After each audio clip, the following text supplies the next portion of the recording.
Ok, maestros, muy buenas noches. Estamos grabando ya el video del curso número 1. Es necesario que se haga un estrato. No lo vamos a hacer tan extenso porque la verdad es muy pesado los videos y cuestan bastante para subirlos.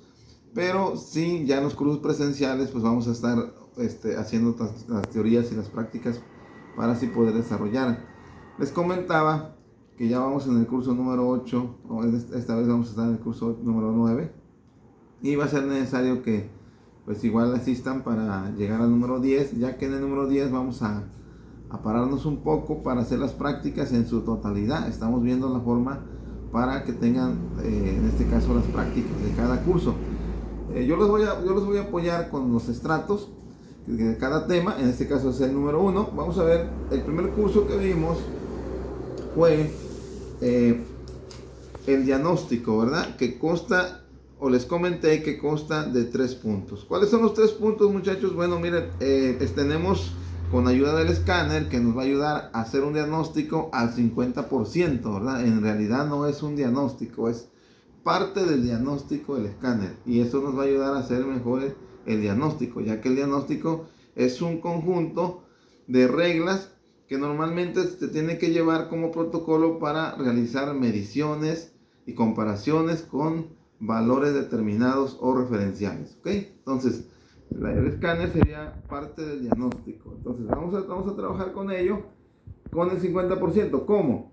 Bueno, teniendo un escáner, el vehículo que arranque o no arranque, en la línea con el escáner podemos ejecutar varios dispositivos. Por ejemplo, uno de ellos sería los calefactores de sensor de oxígeno.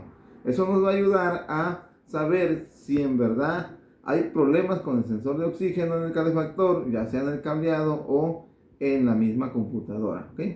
En el curso les expliqué cómo se debe de hacer. Esta vez, como hemos hecho prácticas al final, entre 1 hora y 2 horas, en el 10º curso, vamos a hacer la práctica de este curso. En este caso serían las 4 horas. Las 4 horas sería, y 1 hora sería como para explicar o analizar o sintetizar lo que nosotros vayamos observando y algunas preguntas que tengan ustedes. Lo que me interesa a mí es que ustedes vayan aprendiendo con firmeza y con claridad todos los puntos que les voy diciendo, ya que el curso tiene un propósito de que ustedes se vuelvan técnicos automotrices conociendo las características, mediciones de cada sensor y cómo se hace un buen diagnóstico, ¿ok? En realidad, o sea, ya con el vehículo o teniendo el problema real, ¿ok?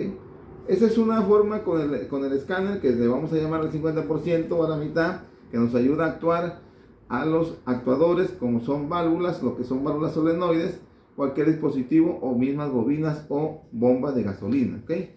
Vamos con el otro, que sería línea de datos, muchachos. Es muy necesario conocer la línea de datos, pero para conocer la línea de datos necesitamos tener valores de referencia para saber qué valores debe tener cada sensor y así poder decir si está bien o está mal o está fuera de performance. Entonces es muy necesario conocer esa parte, porque si no conocemos esa parte, pues no vamos a poder leer la línea de datos. Por ejemplo, le doy un ejemplo. El MAP, normalmente al abrir el switch debemos tener 100 kilopascales, que equivalen a 15 psi. ¿Cuántos kilopascales debo de tener cuando el vehículo esté arrancado? ¿Ok? Acuérdense que cuando el motor está en relante, normalmente tenemos más vacío. Cuando está en aceleración, ya no existe el vacío, ¿ok? Entonces ahí tenemos que ver esa parte. ¿Cómo? Conociendo la presión absoluta con la presión atmosférica, y eso lo hace el MAP, ¿ok? Otra de las cosas que podemos ver ahí es el tiempo de inyección. ¿A través de qué? De los ajustes que hace long trim o short trim a través de los sensores de oxígeno, y de conocer el tipo de sensores de oxígeno para ver si es banda angosta o de banda ancha, de una celda o de doble celda, cómo se comportan y cómo es que trabajan en cada vehículo, ya que para el diagnóstico de los sensores de banda ancha o en este caso doble celda, en cada marca de cada vehículo se hace un diagnóstico diferente, puesto que el fabricante tiene valores diferentes, ¿okay? Y operaciones diferentes. Para eso cada vehículo se va a diagnosticar de diferente manera, ¿okay?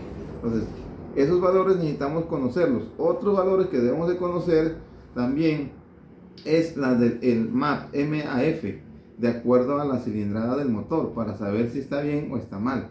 ¿Okay? Entonces hay muchos valores que necesitamos ir entendiendo y comprendiendo en la línea de datos, y eso nos va a dar pauta a conocer más sobre los sensores, pero tenemos que tener valores de referencia. Por eso es necesario, a veces cuando un vehículo queda de la falla, es necesario copiar esos valores, al menos los más esenciales. ¿Okay?